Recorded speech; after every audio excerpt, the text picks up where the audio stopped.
আজকে এসআইআর এর শুনানির শেষ দিন, কিন্তু শুনানির সময় আরো 10 দিন বাড়ানোর আর্জি জানানো হয়েছে নির্বাচন কমিশনের কাছে।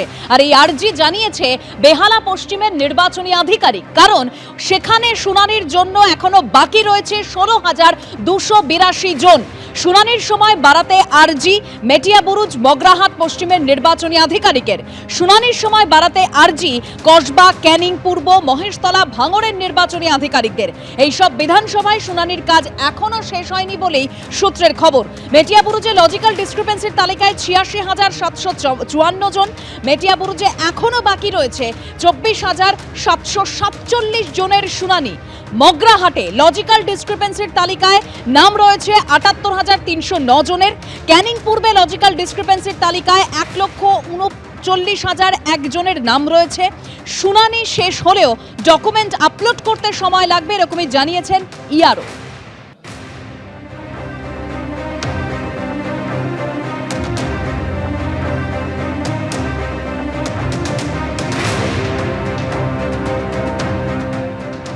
কিন্তু এখন প্রশ্ন হলো, পশ্চিমবঙ্গে 14ই ফেব্রুয়ারি কি চূড়ান্ত তালিকা প্রকাশিত হবে?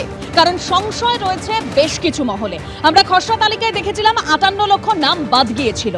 সিইও দপ্তর সূত্রে যা খবর যে আরো 5 লক্ষ নাম বাদ যেতে পারে, অর্থাৎ সব মিলিয়ে নাম বাদ যেতে পারে প্রায় 63 লক্ষ। আজ এসআইআর এর শুনানির শেষ দিন। শুক্রবার বিকেল পর্যন্ত প্রায় 5 লক্ষ ভোটার শুনানিতে হাজিরা দেননি বলেই সিইও দপ্তর সূত্রে খবর। আজ শেষ দিনের শুনানিতে তারা হাজিরা না দিলে তাদের নাম বাদ যাবে। তাদের ঠিকানায় নোটিশ পাঠিয়ে সে কথা জানানো হবে বলেও সিইও দপ্তর জানিয়েছে।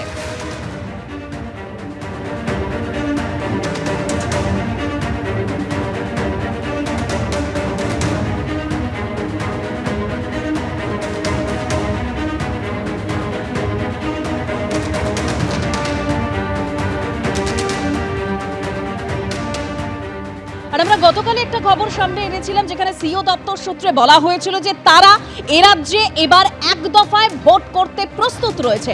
তবে 2021-এর বিধানসভা ভোট হয়েছিল 8 দফায়, আর যেখানে সর্বোচ্চ 1071 কোম্পানি কেন্দ্রীয় বাহিনী পাঠিয়েছিল নির্বাচন কমিশন, যা এখনো অবধি সর্বাধিক।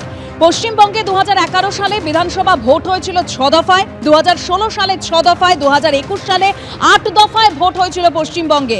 2014, 2019 এবং 2024 তিনটে লোকসভা ভোটই এ রাজ্যে হয়েছে 7 দফায়।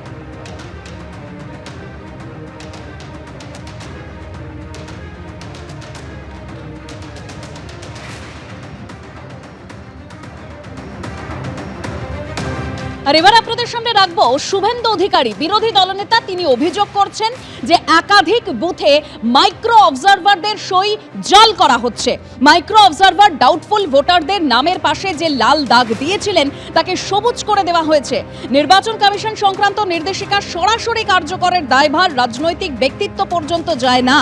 আগামী 3 থেকে 4 দিনে শিপিং কর্পোরেশন অফ ইন্ডিয়ার অফিসে সরানো হবে কমিশনের দপ্তর, বললেন শুভেন্দু অধিকারী। তমলুকে এনআইএ তদন্তে বাধার অভিযোগ নিয়ে সুপ্রিম কোর্টে যাব।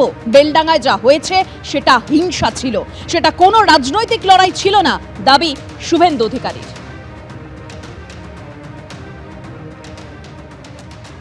সিওর কাছে আমি অভিযোগ করেছি উত্তরকাটি বিধানসভা কেন্দ্র, সেখানে বুথ নাম্বারও বলে দিচ্ছি, সেখানে মাইক্রো অবজারভারের সই জাল করা হয়েছে।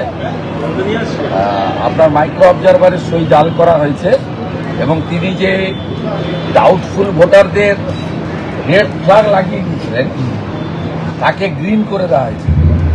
বুথ নম্বর হচ্ছে 237, রঘুরামপুর প্রাথমিক বিদ্যালয়, 238 ব্রাহ্মণ সমাজ প্রাথমিক বিদ্যালয়, 248 কালিকা কুমারী এসএসকে।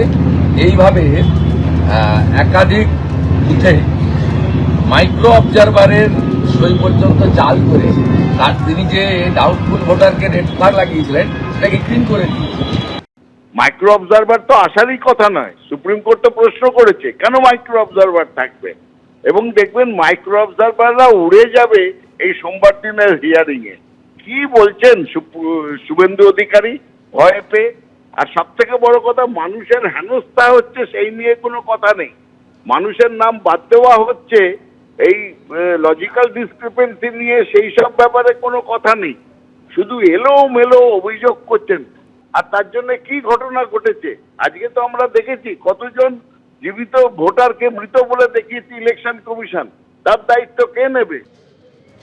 বাদরিয়ার বিডিও অফিসে নির্বাচনী আধিকারিকদের হেনস্থা, আর ইতিমধ্যে সেই ভিডিও ভাইরাল হয়েছে, দেখতে পাচ্ছেন সেই ভিডিও।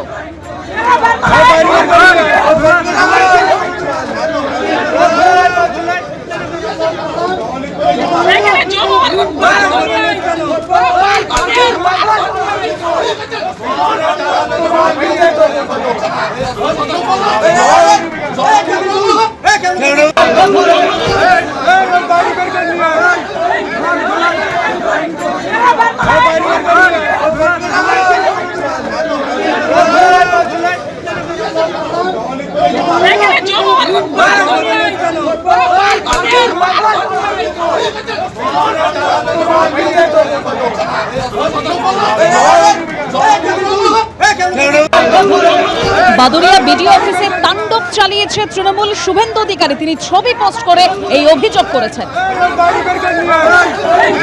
আর ইতিমধ্যে এই ঘটনায় উত্তর চব্বিশ পরগনার জেলা নির্বাচনী আধিকারিকের কাছে রিপোর্ট তলব করেছে মুখ্য নির্বাচনী আধিকারিকের দপ্তর।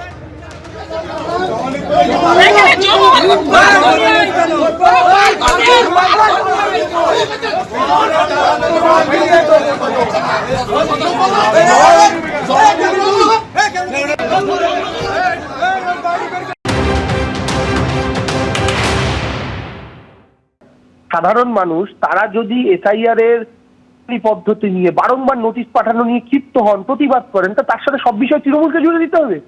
মুর্শিদাবাদে তৃণমূলকে জুড়ে দিতে হবে, বাদুরিয়াতে তৃণমূলকে জুড়ে দিতে হবে, আর 5টা জায়গায় হলে তৃণমূলকে জুড়ে দিতে হবে, হিন্দু এলাকা হলে তৃণমূলকে জুড়ে দিতে হবে, মুসলমান এলাকা হলে তৃণমূলকে জুড়ে দিতে হবে, বাঙালি এলাকা হলে তৃণমূলকে জুড়তে হবে, অবাঙালি এলাকা হলে তৃণমূলকে জুড়তে হবে। এটা তো হতে পারে না। সাধারণ মানুষ বাংলার মাটিতে ক্ষিপ্ত, এটা তো শুভেন্দু অধিকারীরাও জানেন। এই যে একটা বিরক্ত, তার নিজের কাজকর্ম আছে, 4-5টা করে নোটিশ আসছে, তো তারপরে তারা যদি গিয়ে ক্ষিপ্ত হয়ে 4টা আর্গুমেন্ট হয়, সেটা দায় তৃণমূল কংগ্রেসকে নিতে হবে। অবশ্যই প্রশাসনের একটা দায় রয়েছে, প্রশাসনের সেই জায়গাগুলো সুরক্ষার দায়িত্ব রয়েছে, সেই নিয়ে অবশ্যই কথা বলা যেতে পারে। প্রশাসন অ্যাক্টিভ আছে বলেই বাংলার প্রত্যেকটা ব্লকে, প্রত্যেকটা পাড়ায় যেভাবে মানুষ ক্ষিপ্ত, তাহলে বাংলার 80,000 বুথেই এই ঘটনা ঘটতে পারত, কিন্তু সেটা ঘটছে না। হয়তো 4-5টা ঘটনা এখন অব্দি সামনে এসেছে, সেটা প্রশাসন অ্যাক্টিভ বলেই। যে ভিডিও ভাইরাল হয়েছে আপনারা দেখতে পাচ্ছেন, একেবারে বাদুরিয়া বিডিও অফিসে নির্বাচনী আধিকারিকদের হেনস্থা করা হয়েছে এবং বিজেপির অভিযোগ যে এই ঘটনার পেছনে তৃণমূল রয়েছে। আর এই ঘটনায় ইতিমধ্যে উত্তর চব্বিশ পরগনা জেলা নির্বাচনী আধিকারিকের কাছে রিপোর্ট তলব করেছে মুখ্য নির্বাচনী আধিকারিকের দপ্তর। এবিপি আনন্দ, এগিয়ে থাকে, এগিয়ে রাখে।